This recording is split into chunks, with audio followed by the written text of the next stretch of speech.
فلا مضل له ومن يضلل فلا هادي له وأشهد أن لا إله إلا الله وحده لا شريك له وأشهد أن محمدا عبده ورسوله يا أيها الذين آمنوا اتقوا الله حق تقاته ولا تموتن إلا وأنتم مسلمون يا أيها الناس اتقوا ربكم الذي خلقكم من نفس واحدة وخلق منها زوجها وبث منهما رجالا كثيرا ونساء واتقوا الله الذي تساءلون به والأرحام إن الله كان عليكم رقيبا يا أيها الذين آمنوا اتقوا الله وقولوا قولا سديدا يصلح لكم أعمالكم ويغفر لكم ذنوبكم ومن يطع الله ورسوله فقد فاز فوزا عظيما أما بعد فإن أصدق الحديث كتاب الله وأحسن الهدي هدي محمد صلى الله عليه وعلى آله وسلم وشر الأمور محدثاتها وكل محدثة بدعة وكل بدعة ضلالة وكل ضلالة في النار. Alhamdulillah, kita bersyukur pada Allah Subhanahu wa taala pada hari ini, hari Sabtu pagi menjelang siang 10 Dzulqa'dah 1445 Hijriah bertepatan dengan 18 Mei 2024, kita dimudahkan oleh Allah Subhanahu wa taala untuk duduk bersama di Masjid Darul Hijrah Sekolah Tinggi Ali bin Abi Thalib, Surabaya, Jawa Timur, dalam sebuah kajian Islam ilmiah tematik membahas tema An-Nasaihu li'amatil muslimin, nasihat untuk keumuman kaum muslimin yang mengikuti dakwah sunnah. Salawat dan salam semoga selalu Allah berikan kepada Nabi kita Muhammad sallallahu alaihi wa ala alihi wasallam, pada keluarga beliau, para sahabat, serta orang-orang yang mengikuti beliau sampai hari kiamat kelak. Dengan nama-nama Allah yang husna dan sifat-sifatnya ulia, kita berdoa, Allahumma inna nas'aluka ilman nafi'an wa rizqan tayyiban wa amalan mutaqabbala, Allahumma amin. Ahibati fillah, afanillah wa iyyakum. Para ikhwah sekalian yang saya cintai karena Allah, semoga Allah Subhanahu wa taala selalu memberikan afiat kepada kita di dunia dan di akhirat. Pada kesempatan kali ini kita membahas tema yang berkaitan dengan nasihat. Dan sebagaimana hadis Rasul sallallahu alaihi wa ala alihi wasallam, ad-dinun nasihah, inti agama adalah nasihat. Dan nasihat yang dimaksud adalah fi'lul khair, berbuat kebaikan. Makanya setelah itu para sahabat bertanya, liman ya Rasulullah, untuk siapa nasihat tersebut wahai Rasulullah? Kemudian Nabi Muhammad sallallahu alaihi wasallam menjawab, lillah wali rasulihi wali kitabihi wali a'immatil muslimin wa ammatihim, yang artinya nasihat untuk Allah, untuk Rasulullah, untuk Al-Quran, untuk para pemimpin kaum muslimin, dan untuk keumuman kaum muslimin. Berarti nasihat yang dimaksud di sini adalah fi'lul khair, yaitu perbuatan kebaikan. Karena tidak mungkin kita memberikan nasihat kepada Allah Tetapi yang dimaksud di sini adalah berbuat baik dengan mengerjakan hak-hak Allah. Tidak mungkin kita memberikan nasihat kepada Rasulullah, tetapi yang dimaksud di sini adalah mengerjakan kebaikan yang merupakan hak-hak Rasulullah sallallahu alaihi wa ala alihi wasallam.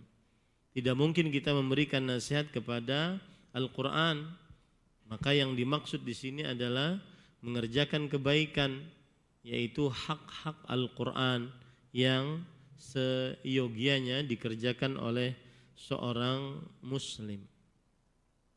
Kemudian nasihat kepada pemimpin kaum muslimin, yaitu berbuat baik kepada pemimpin kaum muslimin dengan memberikan nasihat yang baik-baik yang bermanfaat untuk kaum muslimin. Kemudian nasihat untuk orang-orang umum dari kaum muslimin seluruhnya, yaitu senantiasa kita memberikan nasihat kebaikan untuk kepentingan kaum muslimin. Intinya tema ini berdasarkan dari hadis tadi, ad-dinun nasihah. Inti agama adalah nasihat. Hadis ini persis seperti Al-Hajju Arafah. Ini sama konsep hadisnya. Inti haji adalah wukuf di Arafah. Seseorang pergi kemana saja saat berhaji, tapi tidak berwukuf di waktu yang disyariatkan untuk berwukuf, maka dia tidak sah hajinya. Maka sama seperti itu, inti agama Islam adalah nasihat, yaitu berbuat baik, ya, berbuat baik kepada apa yang disyariatkan untuk kita berbuat baik kepadanya. Sama juga dengan lafaz doa, lafaz hadis yang lain, yaitu ad-du'a huwal ibadah.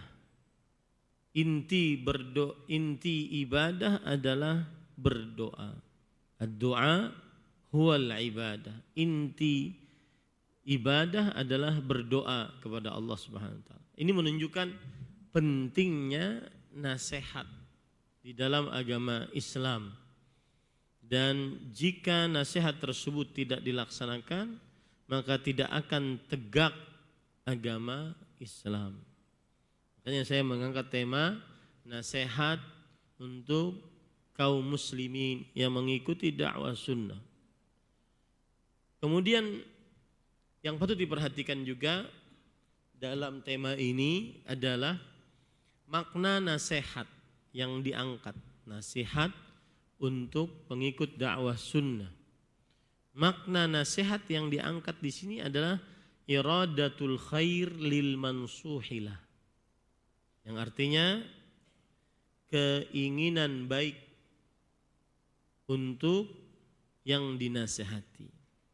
Jadi nanti nasihat ini diberikan kepada kaum muslimin pengikut dakwah sunnah untuk kebaikan kaum muslimin yang mengikuti dakwah sunnah.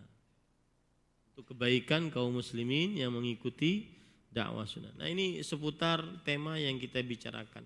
Jadi tema kita ini adalah mengaplikasikan hadis Rasul sallallahu alaihi wasallam yang berbunyi ad-dinun nasihah. Inti agama Islam adalah memberi nasihat, dan arti memberi nasihat pada hadis ini yaitu berbuat baik. Kemudian saya tadi sudah menjelaskan hadis ini hampir sama redaksinya dengan lafaz-lafaz hadis yang lain, seperti ad-du'a huwal ibadah, seperti juga al-hajju arafah. Kemudian saya sudah juga menjelaskan bahwa nasihat yang dimaksud dari tema kita, nasihat untuk pengikut dakwah sunnah, yaitu iradatul khair lil mansuhilah, keinginan baik untuk yang dinasihat.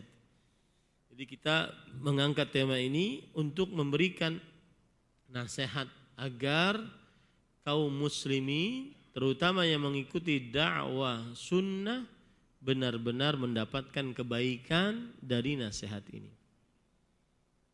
Kemudian juga yang patut diperhatikan dari tema ini juga adalah bahwa para ikhwan yang dirahmati oleh Allah Subhanahu wa taala, nasihat ini bagaikan muhasabah.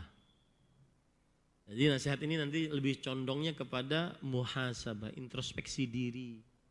Agar kita yang mengaku mengikuti dakwah sunnah, dakwah salaf, bermanhaj salaf, berusaha, beragama berdasarkan Al-Quran dan sunnah yang dipahami oleh para salafus saleh, ini benar-benar menghitung-hitung apa saja kekurangan-kekurangan, bahkan mungkin penyimpangan-penyimpangan yang selama ini kita lakukan. Karena pada ikhwan yang dirahmati oleh Allah Subhanahu wa taala, khusus untuk muhasabah ini adalah amalan qalbu yang sangat agung di dalam agama Islam. Dan ini kebiasaan dari para ulama salafus saleh. Mereka senantiasa bermuhasabah. Sebagaimana perkataan dari Umar bin Khattab radhiyallahu anhu. Ya. Bahwasanya beliau berkata, hasibu anfusakum qabla an tuhasabu yaumal ardhil akbar. Hitunglah diri kalian. Maksudnya kekurangan-kekurangan kalian, penyimpangan-penyimpangan kalian, kelemahan-kelemahan kalian. Hitunglah aib-aib kalian, hitung sebelum hari hisab yang akbar kelak. Fa innahu ahwanu alaikum. Sesungguhnya itu akan menjadi lebih ringan bagi kalian nanti di sisi Allah Subhanahu wa taala hisabnya. Begitu juga perkataan dari Maimun bin Mihran yang disebutkan dalam kitab Hilyatul Awliya, tulis oleh Abu Nuhaim Al-Asfahani. Beliau berkata, la yakunu rajulu taqiyan hatta yuhasiba nafsahu ashadda min muhasabati rajuli syarika hatta yanzura min aina mat'amuhu wa mashrabuhu wa maksabuhu. Artinya tidak dinyatakan seseorang sebagai seorang yang bertakwa sampai ia menghitung dirinya lebih tegas daripada seseorang menghitung teman bersyarikatnya di dalam dagang. Sampai ia melihat dari mana makanannya, minumannya, penghasilannya. Jadi tujuan dari tema ini adalah muhasabah. Karena kita atau sebagian dari yang mengikuti dakwah sunnah, kita diajarkan untuk menjauhi dosa-dosa syirik akbar, dan itu bagus. Itu adalah salah satu kunci kesuksesan sehingga kita menjauhi syirik akbar. Diajarkan tauhid, ya, sehingga kita menjauhi syirik akbar. Tidak berdoa kepada orang yang sudah mati, tidak bertawassul dengan tawassul syirik, tidak bertabarruk dengan tabarruk syirik, tidak percaya kepada tukang sihir, dukun, tukang ramal, dan lain-lain daripada syirik-syirik lainnya. Tapi kadang pembelajaran seperti itu membuat kita merasa memiliki kunci surga. Akhirnya melihat orang dengan sebelah mata, meremehkan orang maksudnya. Oh, ini belum ngaji tauhid. Melihat orang dengan merendahkannya. Melihat kepada ahli maksiat dengan merendahkannya. Padahal dia ahli maksiat saat sendirian. Ya, padahal dia ahli maksiat saat sendirian. Nah ini, jadi tema ini benar-benar ingin kita introspeksi diri. Sebagian pengajian-pengajian dakwah sunnah adalah mengoreksi amaliyah-amaliyah orang yang di luar. Sehingga kita seakan-akan merasa diri kita ini bersih, suci, kemudian tanpa dosa, karena orang di luar salah semua. Ini tidak menggagalkan dakwah nahi mungkar, tetap nahi mungkar. Akan tetapi yang semestinya dinahi mungkar pertama kali diri kita sebelum orang lain. Sebagian orang dia bahkan di dalam pengajian-pengajian, sebagian, tidak semua, pengajian-pengajian kadang menertawakan pelaku syirik besar. Ya, ditertawakan, dijadikan sebagai lelucon, dijadikan sebagai bahan komedian dalam pengajian-pengajian. Ini sebenarnya tidak boleh. Syekh bin Baz rahimahullah pernah ditanya, kenapa ada orang yang kana ala siratil mustaqim thumma haraf? Kenapa dia dulu di atas jalan yang lurus lalu dia menyimpang? Maka Syekh menjawab, ini min ahadi rajulain, salah satu dari dua orang. Awalan, annahu la yasta'inu billahi azza wa jalla wa la yashkuru ala ni'matil hidayah. Dia tidak meminta tolong kepada Allah Subhanahu wa taala untuk bisa istiqamah dan tidak bersyukur atas nikmat hidayah yang Allah Subhanahu wa taala berikan. Dan yang kedua adalah annahu ayyara ahadan bima'siyah. Nah, ini bahaya. Yang kedua adalah dia menghina orang lain yang bermaksiat. Yang bermaksiat bukan dihina, akan tetapi dinasehati, dinahi mungkar. Bukan direndahkan, dicemooh, dihina, diremehkan, kemudian dianggap tidak ada harganya. Ini tidak benar. Nanti karena penghinaan tersebut, maka Allah balikkan kepada orang yang menghinanya. Gitu ya. Jadi tema ini merupakan nasihat. Namanya juga saya pakai kata nasihat. Ya. Jadi jangan sampai nanti harus sabar dengan nasihat. Biasanya pedas-pedas nasihat.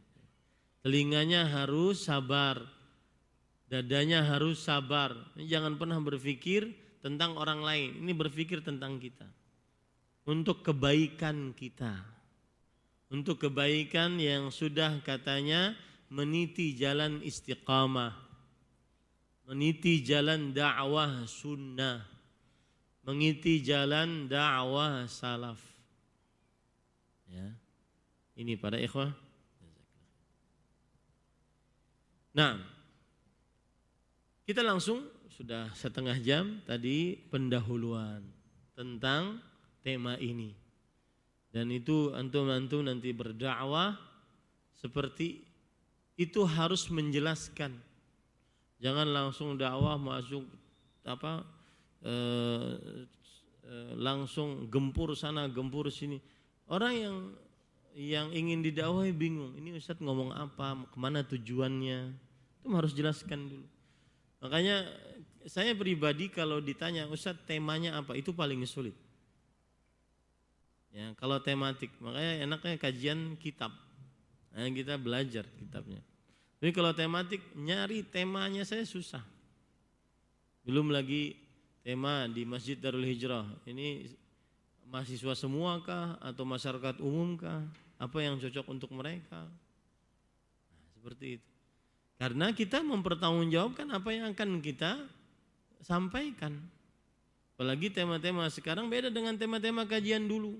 Tema-tema kajian dulu, muqtadhas syahadatain, syurut la ilaha illallah, fadlu tamassuk bi sunnah, tahdzir minal bid'ah, kemudian fadlus sunnah, tema-tema yang mulia, tema-tema orang yang hadirnya saja benar-benar ingin belajar. Tema-tema sekarang tema-tema yang mungkin jadzab, mungkin bisa menarik orang-orang yang awam.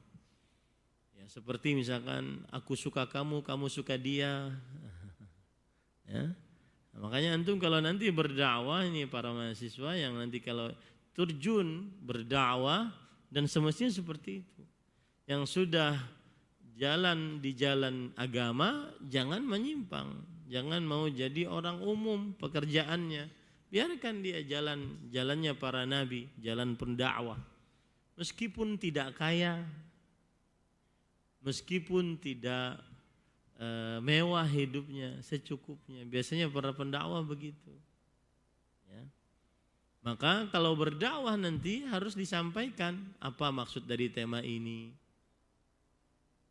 kemana tema ini akan dituju, untuk siapa, apa yang kita bicarakan, apakah ini permasalahan akidah, apakah ini permasalahan ibadah, apakah permasalahan muamalah atau adab dan akhlak, ya. Dan seperti itu. Nah, sekarang para ikhwan yang dirahmati oleh Allah, nasihat yang pertama. Ini nasihat untuk kaum muslimin yang sudah mengaji dakwah sunnah. Adalah nasihat yang berkaitan dengan menuntut ilmu agama. Anggap saja A gitu ya. Nasihat A. Nasihat yang berkaitan dengan menuntut ilmu agama. Maka nasihat yang berkaitan dengan menuntut ilmu agama ini ada beberapa nomor. Nomor 1, yaitu nasihat menuntut ilmu agama untuk bisa beramal ibadah kepada Allah Subhanahu wa taala. Ini adalah nasihat pertama dan paling utama. Berilmu, menuntut ilmu agama agar bisa beramal yang sesuai dengan apa yang diridhoi oleh Allah Subhanahu wa taala dan disyariatkan oleh Nabi Muhammad sallallahu alaihi wa alihi wasallam. Ya, itu nasihat pertama. Carilah ilmu agama untuk bisa beramal. Oleh karena itu, yang sering mengikuti dakwah sunnah atau majlis-majlis ilmu dakwah sunnah semestinya ahli amal, ahli sholat, ahli puasa, ahli sedekah, ahli haji umroh, ahli zikir, ahli baca Quran. Harus ada seorang yang sudah duduk lama di majelis ilmu, dia harus punya wirid Quran setiap harinya, sebagaimana Rasul sallallahu alaihi wasallam, idza nasya hizbahu minal Quran fa qara'a fi naharihi. Kalau seandainya beliau lupa hizibnya, wiridnya dari Al-Quran di malam hari, maka beliau bacanya di pagi hari. Menunjukkan bahwa beliau mempunyai kebiasaan untuk mempunyai wirid bacaan Al-Quran di setiap malam. Dan membaca Al-Quran di setiap malam lebih dianjurkan. Allah berfirman, ya ayyuhal muzammilu qumil laila illa qalila nisfahu aw inqus minhu qalila aw zid alaihi warattilil qur'ana tartila. Ya wahai orang yang berselimut, bangunlah di malam hari, setengah dari malam, atau tambahi atau kurangi sedikit darinya. Kemudian warattil Qur'an tartila, bacalah Quran di malam hari. Orang-orang yang sering duduk di majelis ilmu harus menjadi ahli amal, menuntut ilmu, baik itu ilmu majelis ilmu yang rutin baca kitab di dalamnya atau majelis ilmu yang tematik, maka menuntut untuk beramal.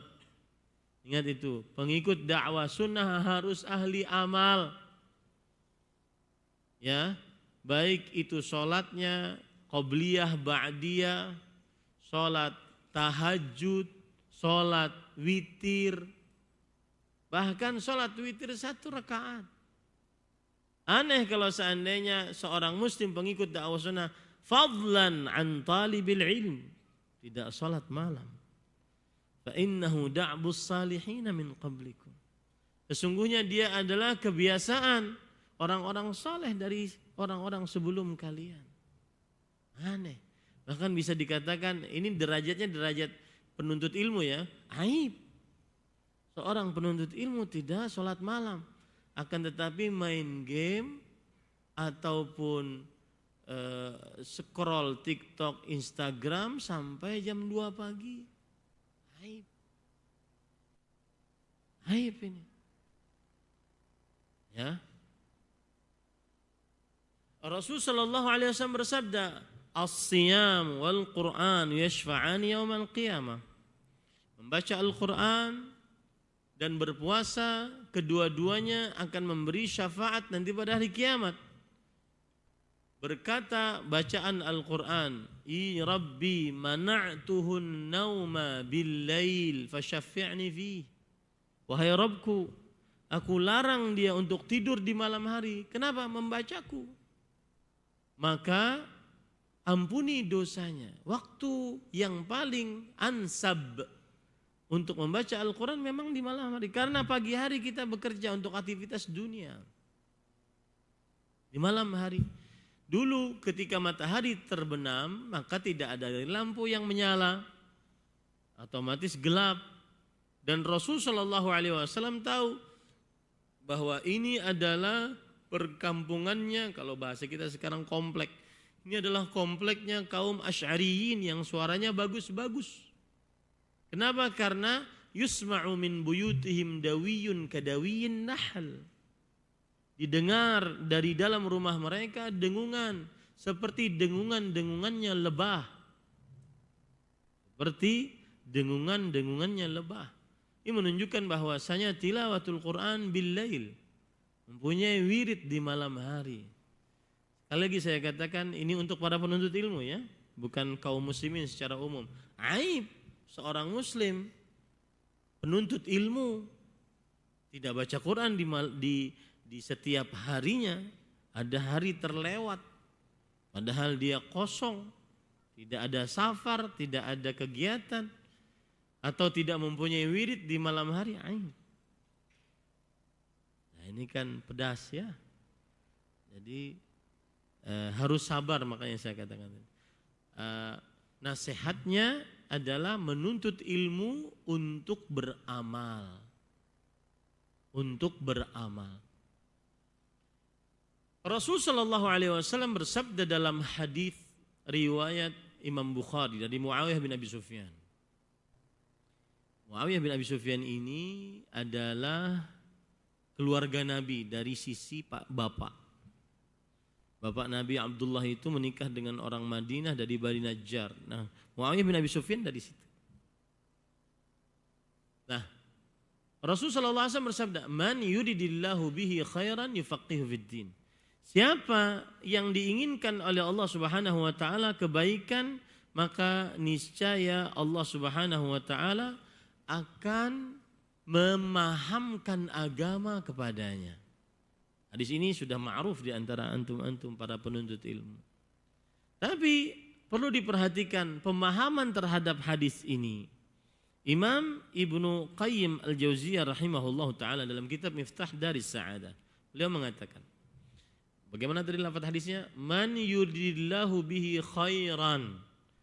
Siapa saja yang diinginkan oleh Allah kebaikan, yufaqihu fiddin, maka niscaya Allah akan selalu pahamkan agama kepadanya. Kebaikan dipahamkan agama. Tanda kebaikan seseorang dipahamkan agama. Apakah pemahaman agama ini hanya sekedar mengetahui, menghafal? Tidak ternyata. Coba penjelasan Imam Al-Qayyim, beliau mengatakan, wa hadza idza urida bil fiqhi al-ilmul mustalzimu lil amal. Dan yang dimaksud di dalam hadis ini adalah ilmu yang melazimkan amal. Ilmu yang melazimkan amal. Bukan hanya ilmu yang sekedar paham, sekedar hafal.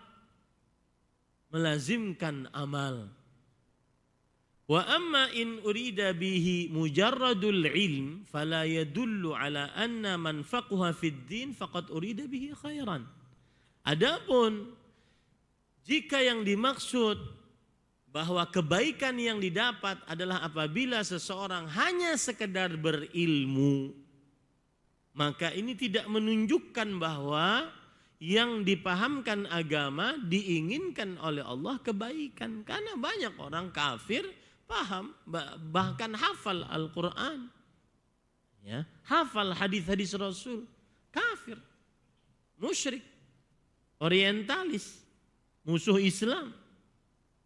Maka yang dimaksud dengan at-tafaqquh fid din, paham akan agama, atau fiqhu fid din, paham akan agama.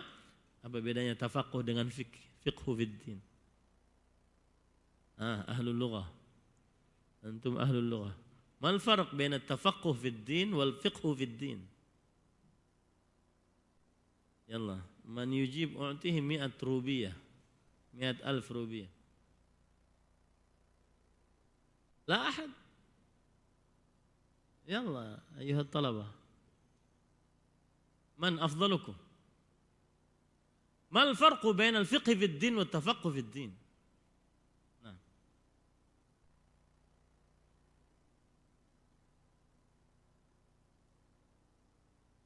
طيب أحسن. لكن الزملاء لم يسمعوا، sama akhwat lam yasma'u. Najib. Cek satu. الفرق بين الفقه والتفقه في الدين. الفقه مصدر من فقه يفقه بمعنى يعني يفهم، أما التفقه هو يتعلم ويتعمق في الفقه. نعم. نعم، الفقه يعني الفهم، التفقه يعني يدرس عن الدين. Baik, para ikhwah, ini berarti nasihat yang pertama adalah menuntut ilmunya diniatkan untuk apa? Mengamalkannya. Ya, mulai saat sekarang, ayo berlomba-lomba beramal, memperbanyak amal. Yang benar-benar berilmu adalah yang beramal. Laisal ilmu bikathratir riwayah. Bukanlah ilmu dengan banyaknya riwayat. Hafal hadis sekian, hafal ayat sekian.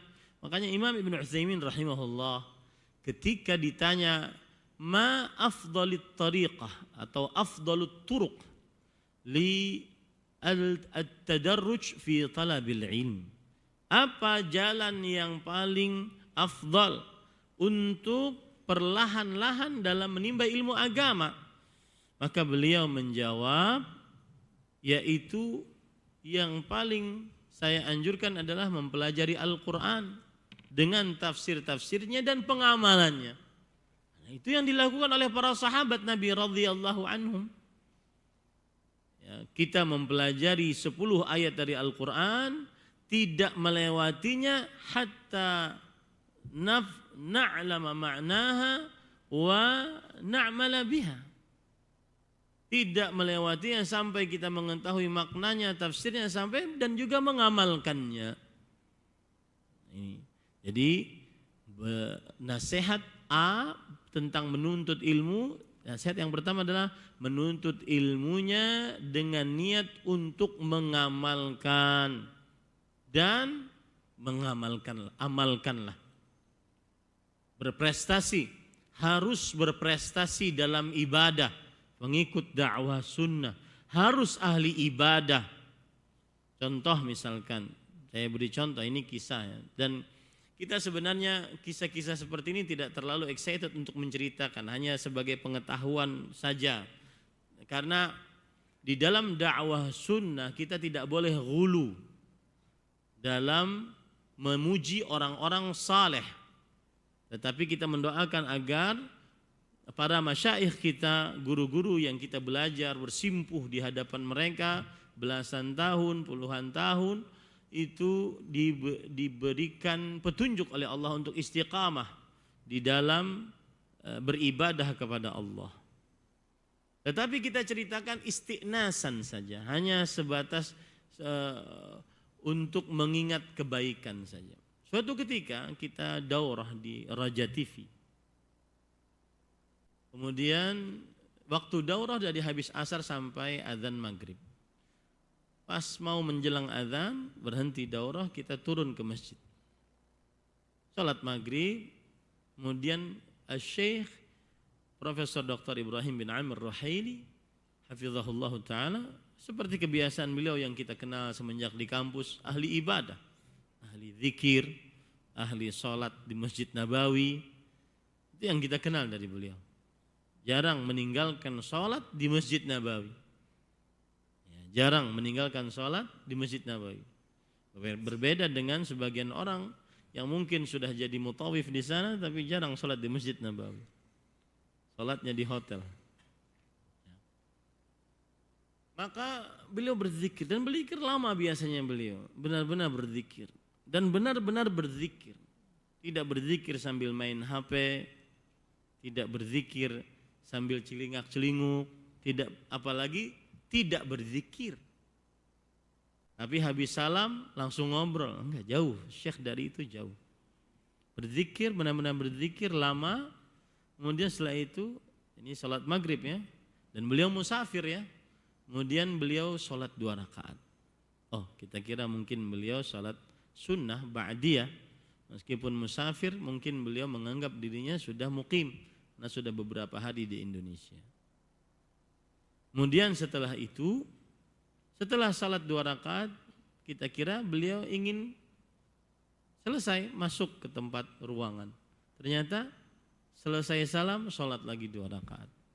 Nah, mulai saat itu saya tanya pengawalnya yang dari Arab Saudi. Hadza da'bus syekh? Hai fulan, ini kebiasaan syekh? Iya. Syekh biasanya 6 rakaat antara maghrib dan isya.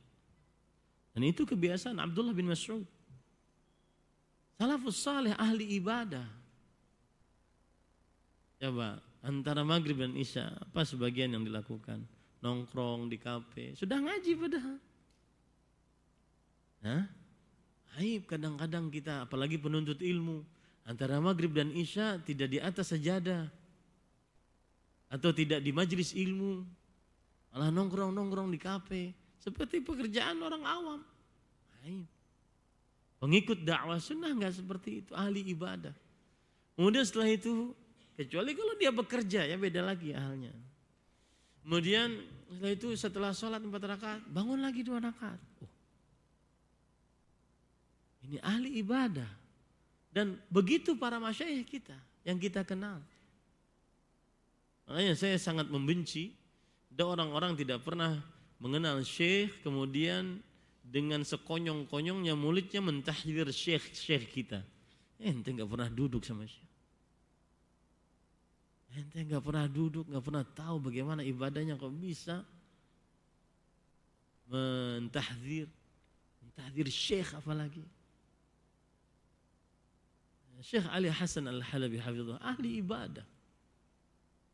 Ahli ibadah. Habis itu ditahdir dengan sekonyong-konyong sampai beliau meninggal, tidak minta halal kepada beliau, enggak tahu tuh bagaimana nanti hisabnya di hadapan Allah Subhanahu wa taala.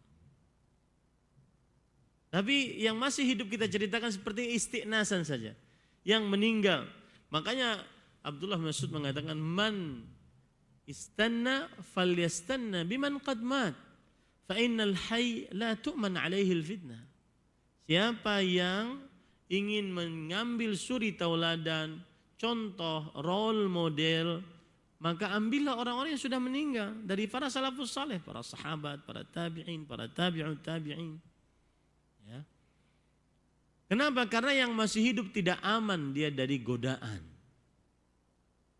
saat meninggalnya.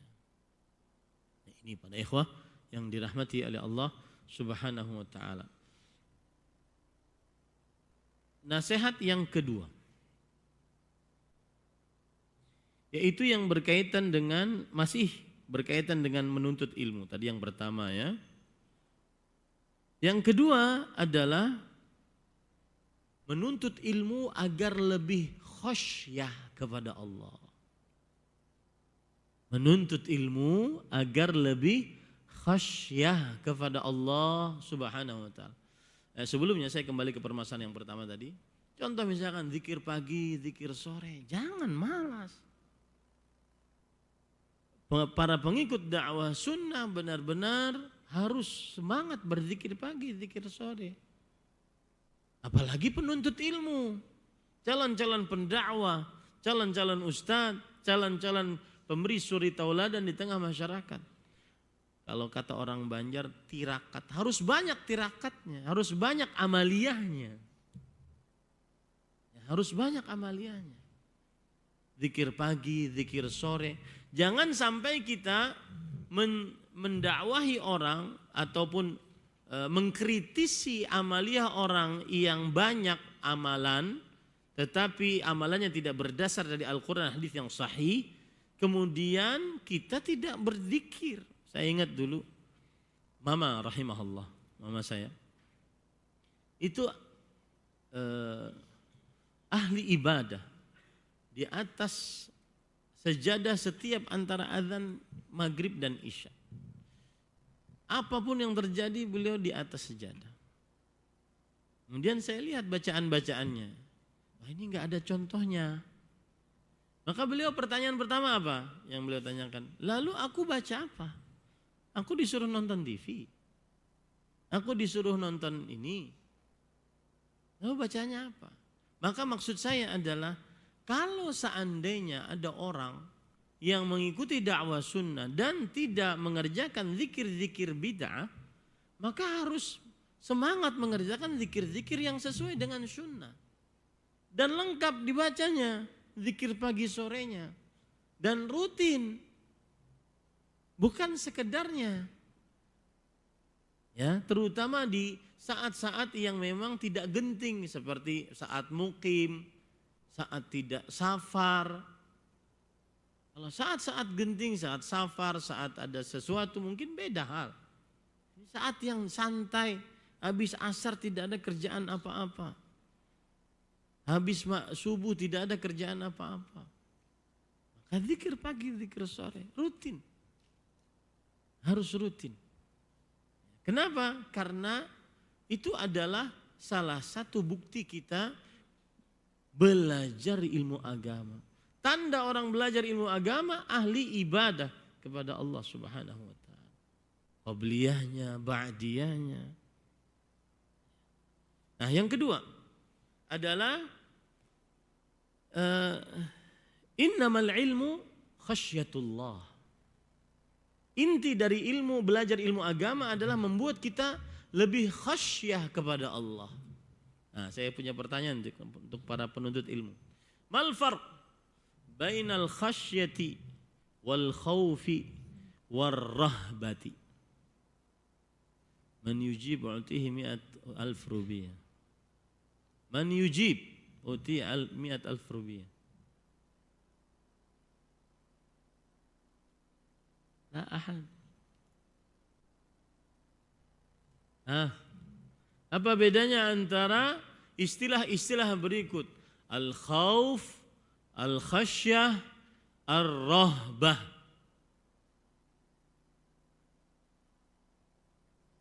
Ayuha syabab, tulabul ilm. La, anta khalas. La takun tamma'an. Enak aja tamak. Nah, man yujib? Aqul man yujib.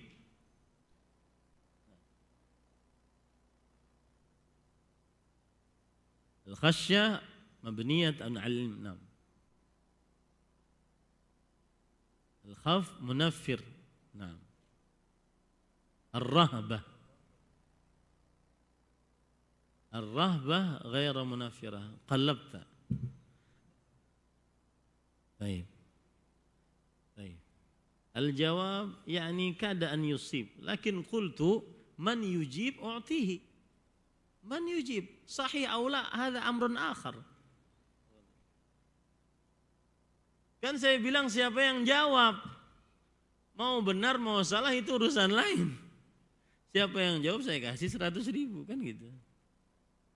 Ya. Jadi al-khasyah al-khawf ma'al ilm. ma'al ma'rifah. Khasyah itu rasa takut dibarengi dengan pengetahuan tentang zat yang ditakuti. Itu namanya khasyah. Wal khauf al-ibti'ad amma yahdharu minhu. Au yukhafu min syarrih. Menjauhi apa yang ditakutkan dari yang ditakutinya. Sedangkan ar-rahbah adalah berlari dari sesuatu yang ditakutinya. Dan ajibnya, kalau orang rahbah kepada Allah beda dengan rahbah kepada makhluk. Rahbah, rasa takut kepada singa membuat kita lari dari singa. Tapi rasa takut kepada Allah membuat kita mendekat kepada Allah Subhanahu wa taala. Allah, idza khifta minhu iqtarabta minhu. Wal asad idza khifta minhu fararta minhu. Atau ada pepatah mengatakan begini, kullu syai'in idza khifta minhu fararta minhu illa Allah. Segala sesuatu, jika engkau takuti sesuatu tersebut, engkau akan lari darinya, kecuali Allah. Allah kita takut kepadanya, kita mendekat kepada Allah Subhanahu wa taala. Nah, kembali ke permasalahan nasihat yang kedua tentang menuntut ilmu. Orang yang menuntut ilmu harus lebih khasyah kepada Allah. Lebih khasyah. Dan hanya orang yang berilmu yang bisa khasyah. Karena pengertian khasyah tadi apa? Al-khauf ma'al ma'rifah.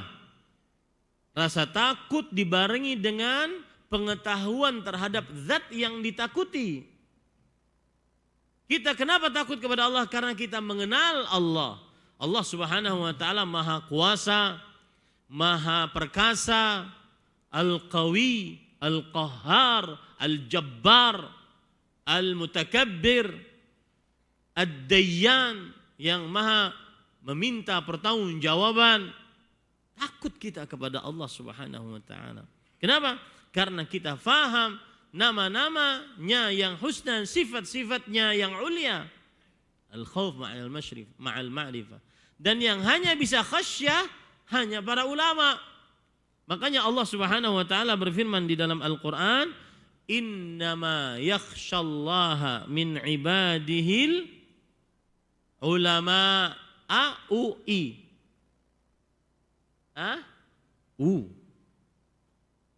Innama yakhsyallaha lafzul jalalah maf'ulun bih.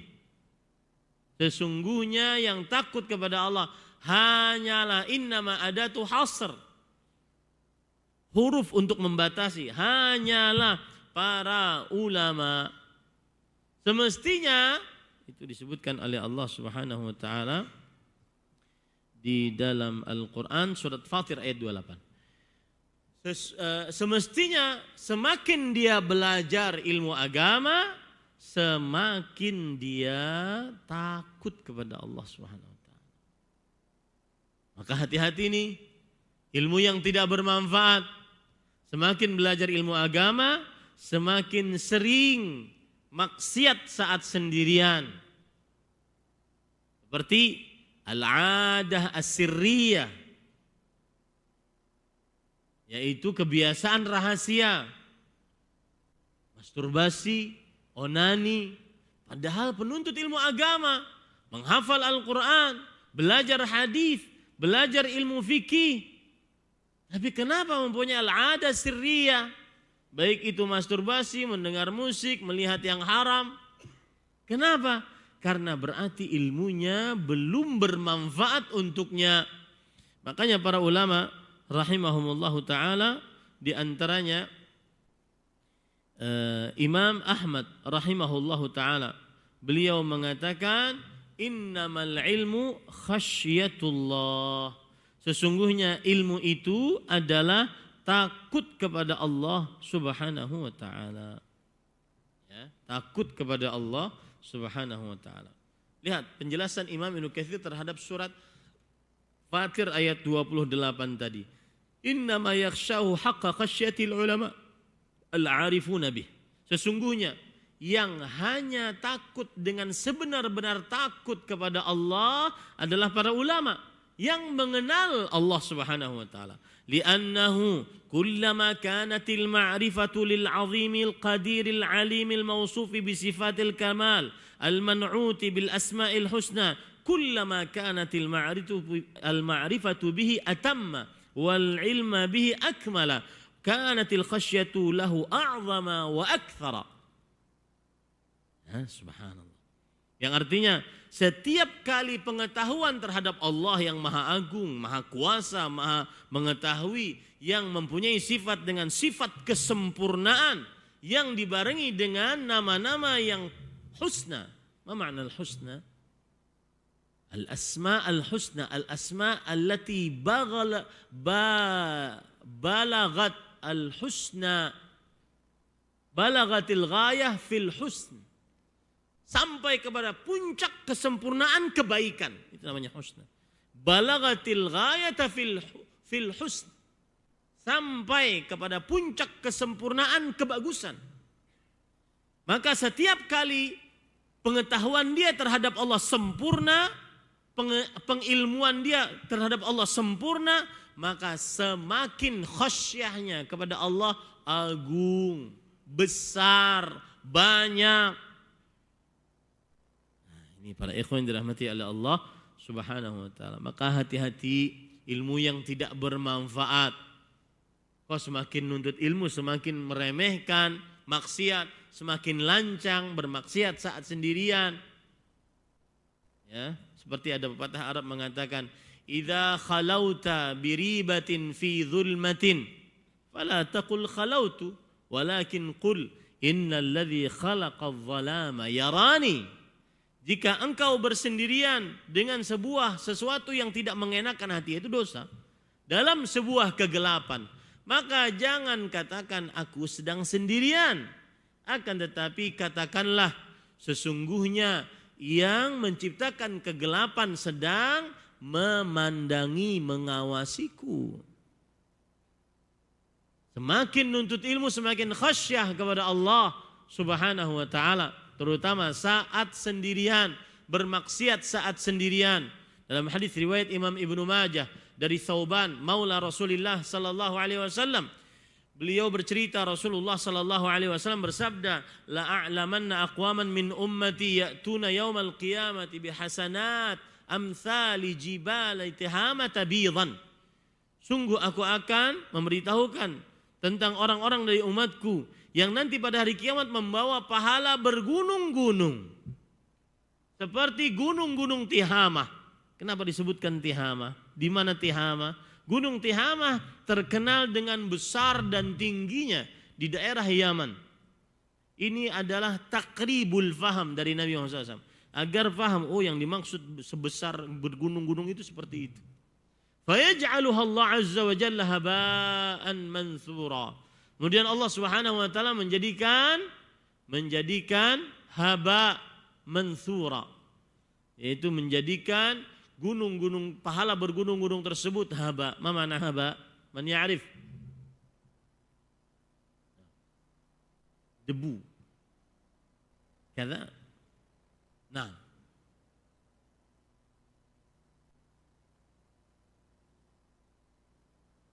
Ya. Itu haba. Ada makna lain?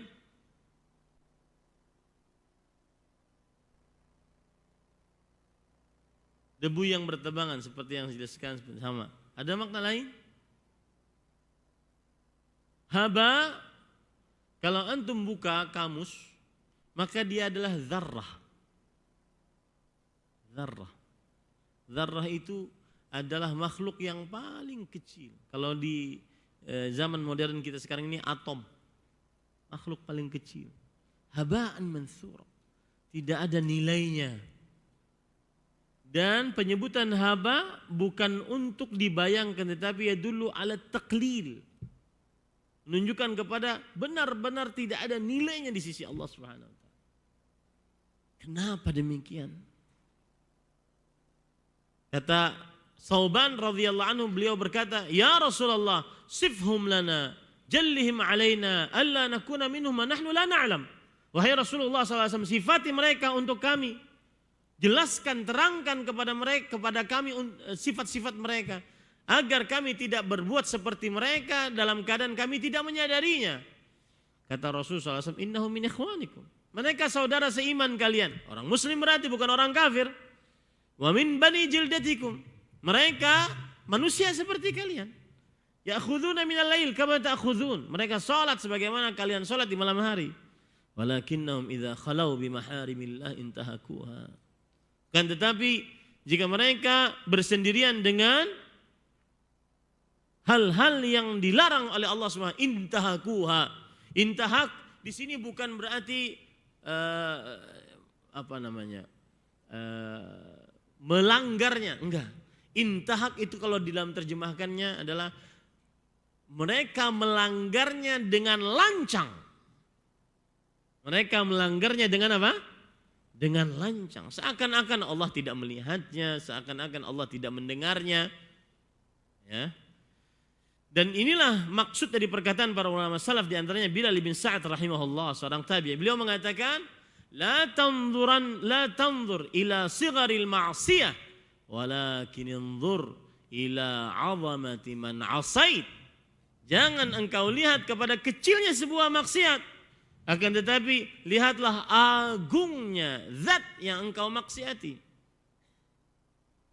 Para ulama salaf juga mengatakan, la taj'alillah ahwanan nadhirina ilaik. Jangan engkau jadikan Allah ahwanan nadhirina ilaik, zat yang memandangmu yang paling rendah, tidak ada harganya. Jika di hadapan manusia takut ketahuan maksiatnya. Ya, yastakhfuna minan nas wa la yastakhfuna min Allah wa huwa ma'ahum idh yubayyituna ma la yarda minal qaul. Mereka menyembunyikan di hadapan manusia, tidak menyembunyikan di hadapan Allah, padahal Allah bersama mereka. Wa huwa ma'ahum idh yubayyituna ma la yarda minal qaul. Ketika di malam hari mereka mengerjakan apa yang tidak diridhai oleh Allah Subhanahu wa taala. Orang yang menuntut ilmu agama harus lebih khasyah kepada Allah.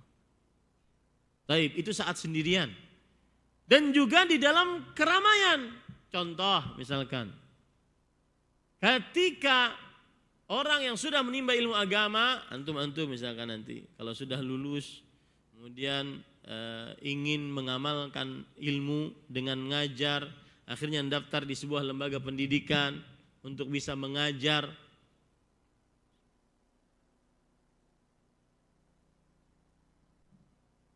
Maka gunakan khasyah kepada Allah Subhanahu wa ta'alanya. Apa itu? Kalau memang saya tidak curhat, tetapi saya menceritakan yang terjadi di lembaga-lembaga pendidikan. Lembaga-lembaga pendidikan Islam, terkhusus pesantren, mungkin juga sekolah-sekolah tinggi seperti ini, terkadang selalu dirugikan dan dianggap lembaga yang paling remeh peraturannya.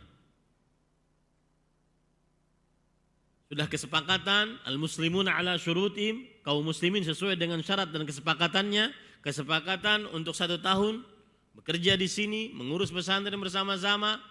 Di pertengahan tahun ajaran pulang tidak kembali. Tidak ada kabar, dihubungi tidak bisa. Maka ini tidak khasyah kepada Allah Subhanahu wa taala. Seorang yang menuntut ilmu agama, terutama pengikut dakwah sunnah, dakwah salaf, sangat takut kepada Allah. Innamal ilmu khasyatullah. Ilmu itu adalah khasyah kepada Allah Subhanahu wa taala. Masuk kerja, ngajar, tidak tepat waktu. Tetapi kalau urusan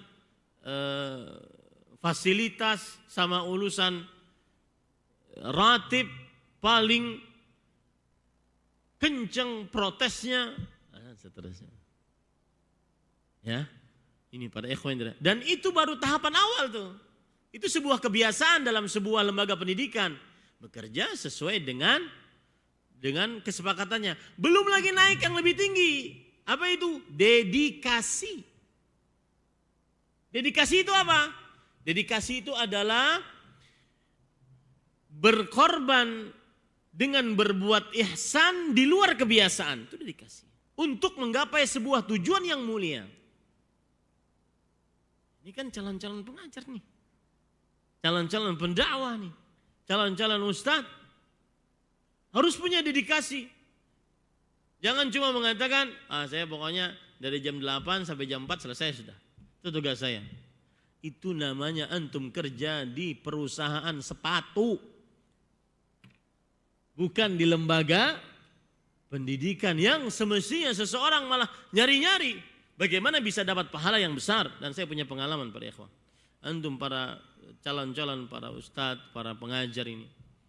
Suatu ketika saya umrah bersama Al-Ustadz Al-Fadhil Akhi Fillah Abu Abdul Muhsin Dr. Firanda Andirja Hafizahullah Ta'ala.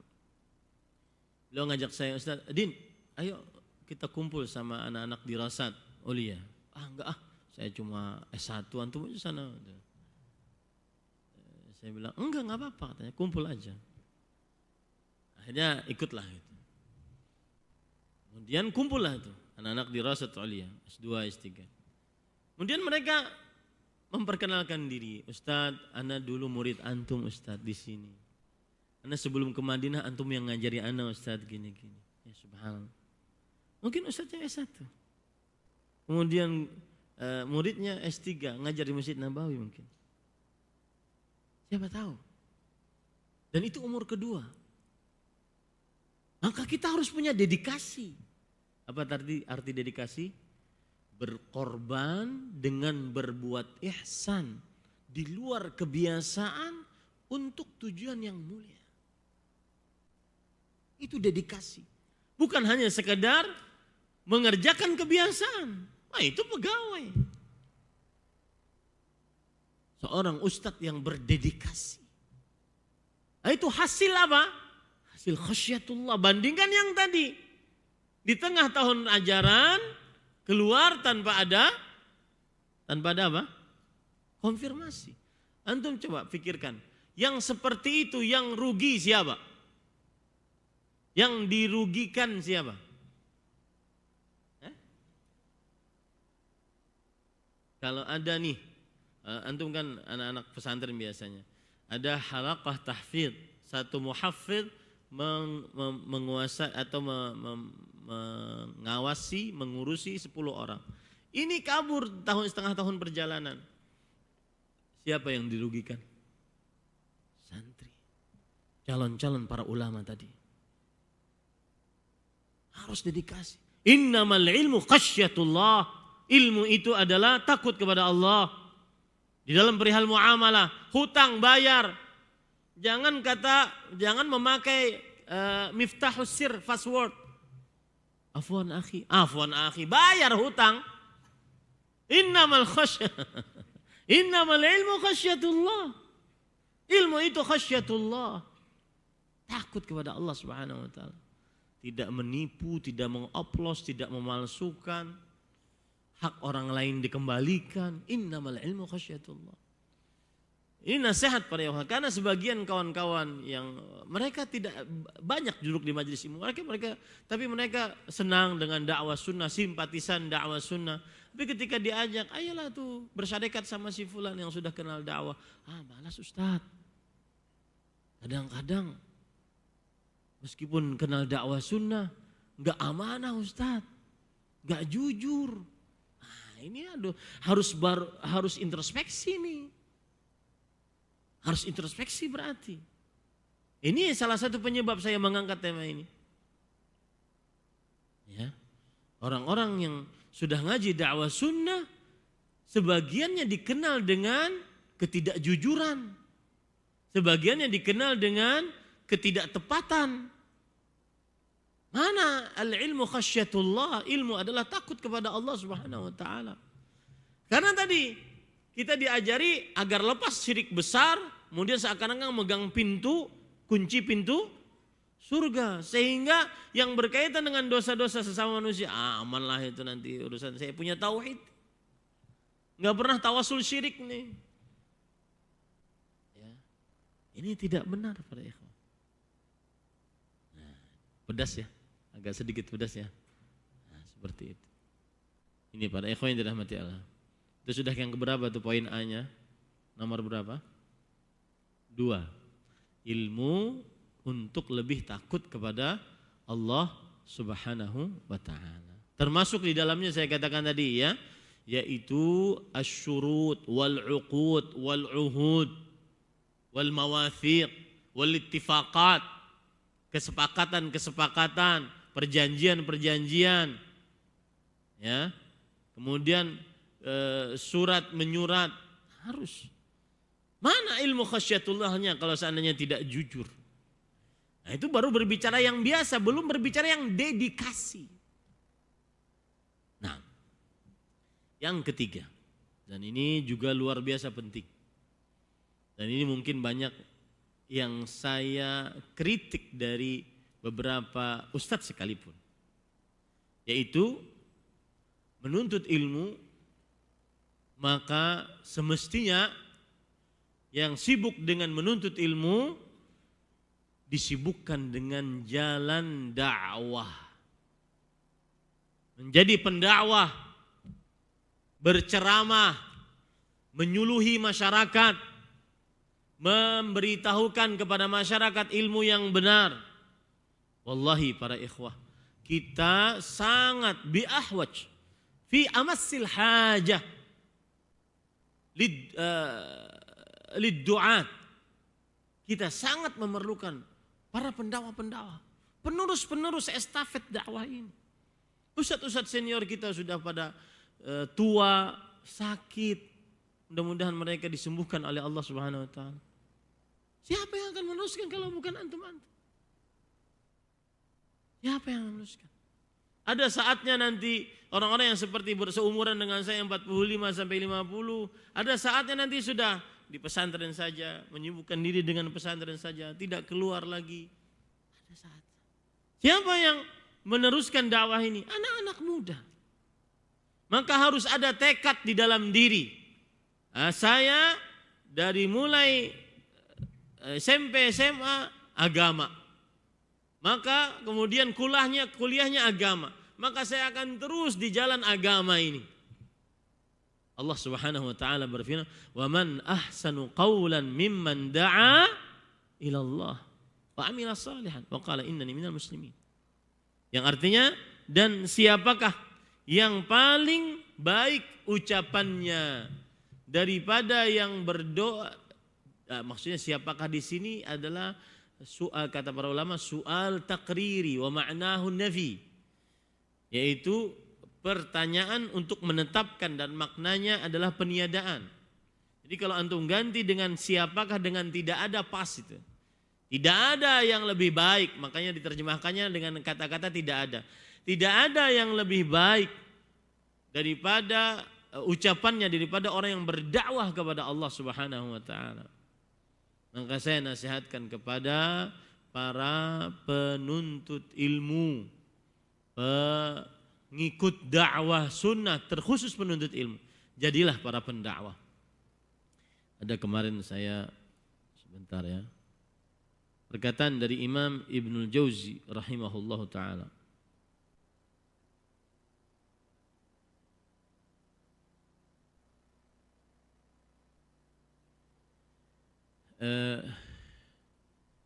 Jadi kata beliau, man arada,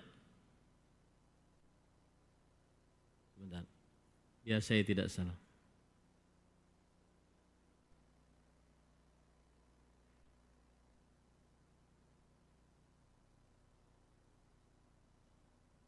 Man ahabba alla yanqati'a amaluhu ba'da mautih falyanshuril ilm bitadwin wat ta'lim. Barang siapa yang ingin tidak terputus amalnya setelah kematiannya, maka hendaknya ia menyebarkan ilmu, baik dengan menulis atau dengan mengajar. Dan saya pesan para ikhwah, beda seorang ustadz di pesantren yang ngajar anak-anak dididik dari mulai kecil, kelas 7 mutawassit Sampai akhirnya selesai kelas 9 mutawassit, selesai kitab tauhid. Beda dengan seorang ustadz yang ngajar ke sana kemari. Bukan muridnya yang dia didik dari kecil, yang tidak bisa bahasa Arab sama sekali. Makanya saya sering mengatakan kepada para jamaah secara umum, orang itu berbeda-beda diciptakan oleh Allah, tidak bisa disamakan. Antara para nabi dan para rasul saja tidak bisa disamakan. Antara Nabi Muhammad SAW dengan Nabi Ibrahim AS tidak bisa disamakan. Antara Nabi Musa dengan Nabi Isa tidak bisa disamakan. Nabi Ishak dengan Ismail tidak bisa disamakan. Qul kullun ya'malu ala syakilati. Setiap orang beramal sesuai dengan kemampuan kapasitasnya masing-masing. Tidak bisa disamakan. Ya. Maka pada ikhwan yang dirahmati oleh Allah Subhanahu wa taala, ada orang yang dia pengajar di pesantren. Ngajari anak dari mulai lulusan SD kelas 7 mutawassit. Ngajar anak itu tidak bisa bahasa Arab sama sekali, nol. Sampai akhirnya bisa bahasa Arab. Sampai akhirnya menyelesaikan kitab tauhid. Dari bab pertama sampai bab ke-67. Itu rasa bahagia tersendiri. Ya, rasa bahagia tersendiri. Beda dengan yang ngajar tematik kemana-mana tematik. Ya. Ini saya motivasi antum-antum yang calon pengajar dalam mengajar agar semangat hidup di pesantren. Ya, karena beda. Ada sebagian yang lulusan mana saja, saya tidak menyebutkan universitas, lulusan mana saja. Ada sebagian yang, saya ngajar cuma sehari ya, Senin aja gitu. Bagus, gak apa-apa. Tapi yang lebih bagus lagi kalau seandainya saat saya bergabung sama antum ya, hidup mati saya di pesantren ini, boleh Ustaz? Nah, itu yang jarang sekarang. Yang sekarang banyak adalah YouTuber, AdSense. Sampai calon santri ditanya, kalau kamu sudah besar mau jadi apa? YouTuber Ustaz. Hey guys, bla bla bla bla. Hidup di pesantren nggak mau. Ya, memang susah hidup di pesantren. Bukan susah. Salah lagi saya ngomongnya. Mungkin terbatas bagi sebagian orang yang tidak qana'. Ya, tapi sebenarnya luar biasa. Alhamdulillah berkecukupan.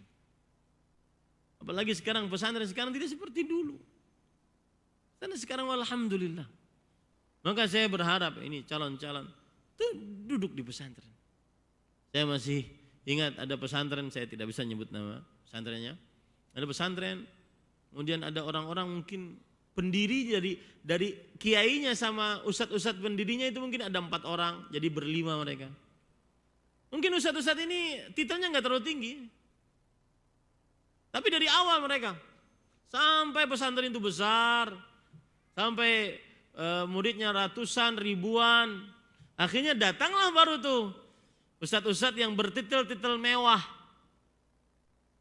Paham antum? Titel mewah, doktor, profesor, dokter datang ke pesantren tersebut. Otomatis diberikan jabatan toh? Diberikan jabatan. Ini ustadz yang lama tadi gimana? Tersingkir enggak? Tersingkir. Kalau dia tidak ikhlas, maka akan keluar. Tapi kalau yang ada dalam benaknya adalah ini ilmu yang saya ajarkan, saya akan dapat menuai memetik hasilnya dari santri-santri ini, meskipun saya diletakkan di mana saya akan tetap hidup mati di pesantren. Nah, itu yang kita perlukan di zaman sekarang. Ustadz bahkan mungkin tidak dikenal di dunia medsos, tapi dia dikenal di dunia pesantren. Wah, ini ahli sejarah di pesantren. Ini ahli faraid kami di pesantren. Ustadz faraid kami di pesantren. Ini Ustadz Arabiah kami di pesantren. Kalau ngajar asyik nih.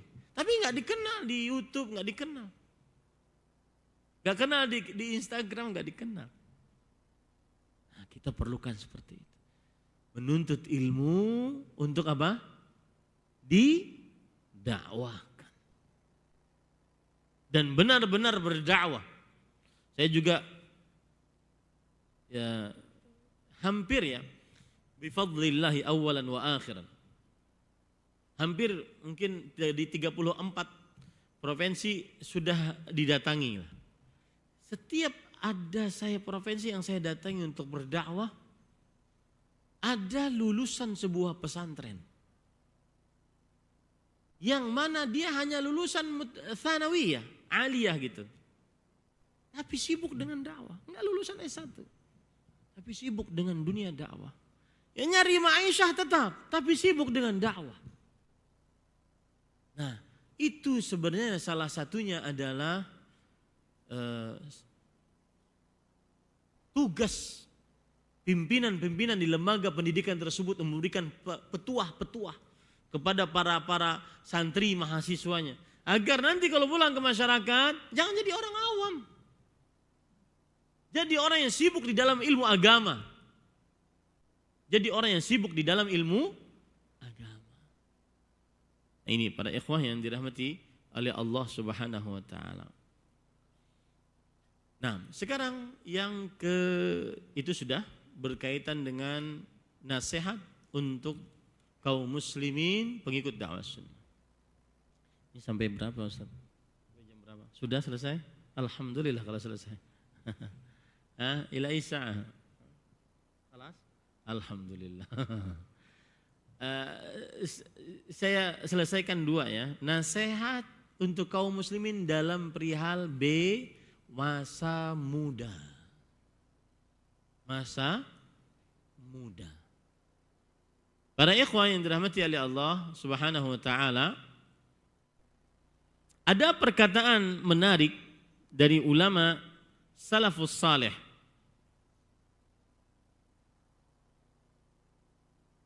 Yaitu dari Hafsah binti Sirin, saudarinya Muhammad bin Sirin, seorang tabi'iyah. Beliau berkata, "Ya ma'syara syabab, khudhu min anfusikum wa antum syabab, fa inni wallahi ma ra'aitul amal illa fi syabab." Yang artinya, wahai para pemuda, gunakan waktu kalian saat kalian muda, terutama dalam hal ibadah. Sesungguhnya demi Allah, aku tidak melihat waktu untuk beramal kecuali masa muda. Kalau sudah tua, para ikhwah, berat. Dan gambaran tua adalah gambaran masa mudanya.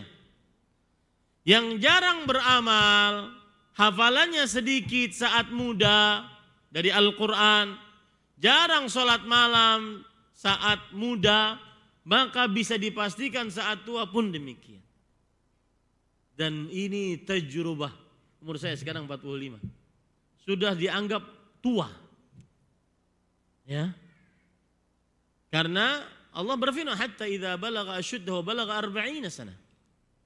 Ketika sudah umurnya dewasa, kemudian umur 40 tahun.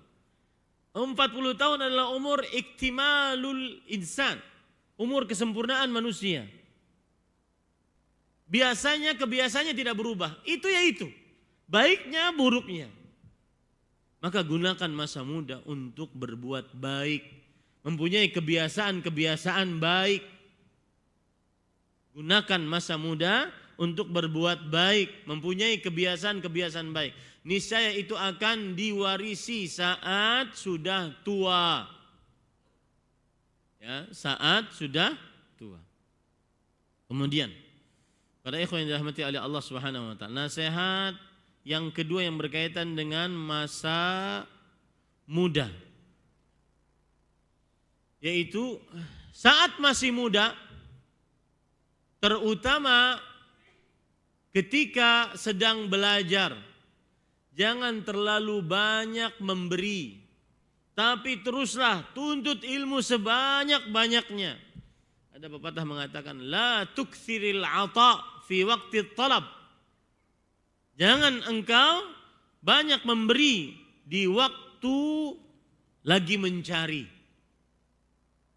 Saya tidak menasihatkan ya, kalau sudah baru S1 ya, sudah jadi YouTuber, baik itu untuk agama, ya, teruslah mencari, terus cari terus sampai benar-benar berilmu, baru turun gunung untuk mengajar, baru turun gunung untuk menjawab pertanyaan-pertanyaan, baru turun gunung untuk menulis kitab dan seterusnya. Ini yang bisa disampaikan karena mungkin ada jenazah, ya. Ada pertanyaan? Mata tu salat jenazah. Mata tu salat jenazah.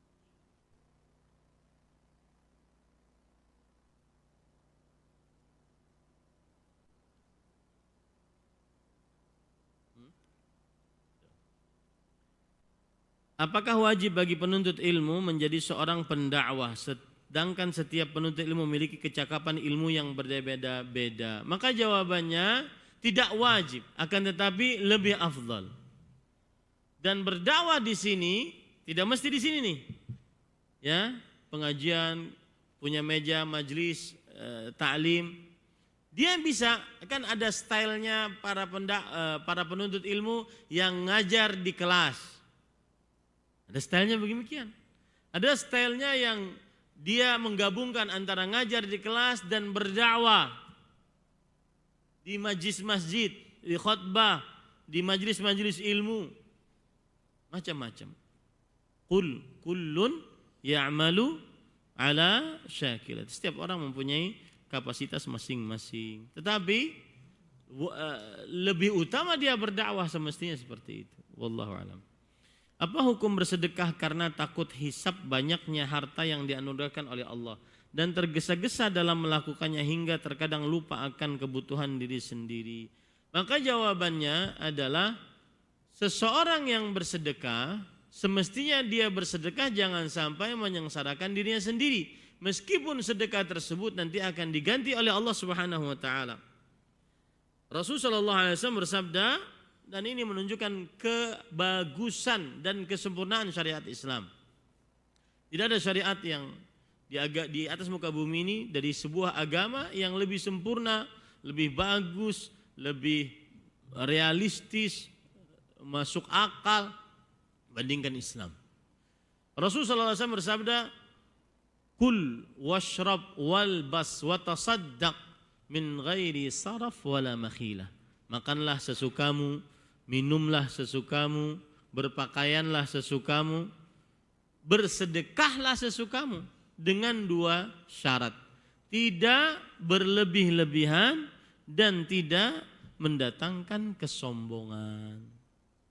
Maka saya tidak terlalu peduli dengan harus makan ini, harus jam segini supaya kurus, karena tidak ada dalil harus kurus. Kata Ustaz Firanda, din, paus saja hidup dia. Ya, gemuk maksudnya hidup dia. Ya. Nah ini wallahu alam. Jadi bersedekahlah tapi jangan sampai menyengsarakan diri sendiri. Adapun takut dihisap atas hartanya bagus, sehingga dia menjalankan hartanya di jalan Allah. Rasulullah SAW kenapa beliau pernah bersabda begini, doa dalam hadis riwayat Bukhari, Allahumma inni a'udzubika min syarri fitnatil ghina wa a'udzubika min fitnatil faqr. Lihat bedanya ya. Allahumma inni a'udzubika, ya Allah aku berlindung denganmu dari syarri fitnatil ghina, keburukan ujian kekayaan.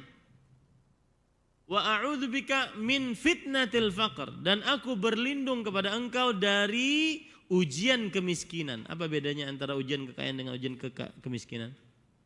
Ujian kekayaan tadi ada apanya? Syarri, keburukan. Keburukan ujian kekayaan. Imam Al-Kirmani rahimahullah, salah seorang pensyarah Sahih Bukhari sebelum zamannya Al-Hafidh Ibnu Hajar, dan banyak dinukilkan perkataannya oleh Al-Hafidh Ibnu Hajar dalam kitabnya Fathul Bari.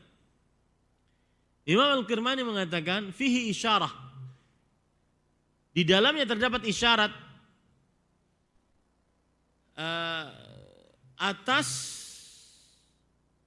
keburukan ujian kekayaan.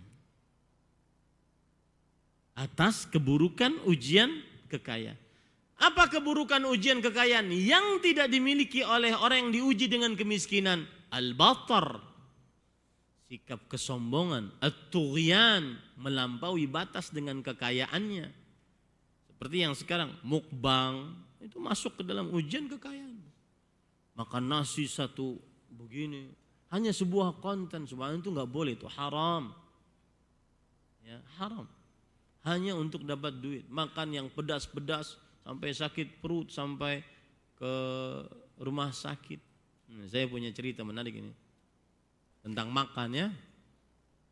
Pernah saya ke salah satu negara Timur Tengah, diundang kajian di sana. Kemudian dibawa oleh panitia keliling kotanya. Ustadz, ini rumah makan yang paling enak. Oh, Masya Allah, saya bilang. Dan memang dirasakan ke saya enak banget makanannya. Cuma yang saya heran, di samping rumah makan itu ada ambulan 3.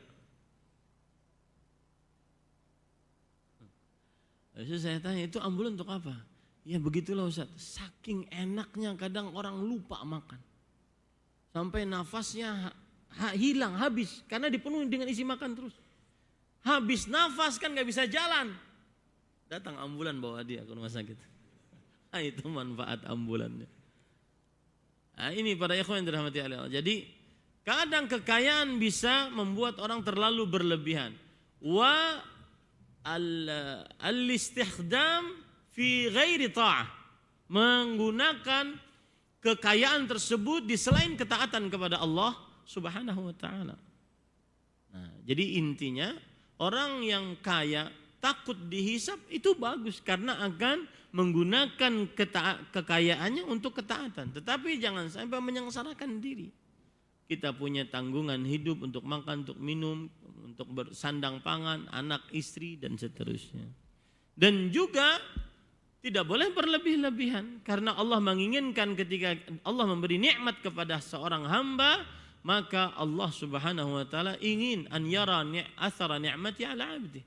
Menginginkan untuk bekas nikmatnya Allah Subhanahu wa taala diperlihatkan oleh hamba tersebut. Wallahu alam. Ada lagi? Kelas? Ini yang bisa disampaikan. Jazakumullahu khairan ala husnil istima' wal insat. Sallallahu nabiyana Muhammad walhamdulillahirabbil alamin. Subhanakallah bihamdik asyhadu an la ilaha illa anta astaghfiruka wa atubu ilaik. Wassalamualaikum warahmatullahi wabarakatuh. Jazakumullah khairan li Ustaz Ahmad Zainuddin hafizahullah taala. Taib ikhwah, jazakumullah khairan atas perhatian antum mendengarkan dari awal hingga akhir, dan insyaallah taala di jam 11 kita akan melaksanakan salat jenazah. Jadi bagi para jamaah mungkin bisa di sini sampai salat zuhur, terus nanti kita bisa salat jenazah bersama. Taib jazakumullah khairan Ustaz, mungkin bisa langsung menuju tempat yang disiapkan oleh panitia pada Ustaz, kami persilahkan. Tapi para ikhwah juga bisa langsung beristirahat. Kami ucapkan jazakumullah khairan. Assalamualaikum warahmatullahi wabarakatuh.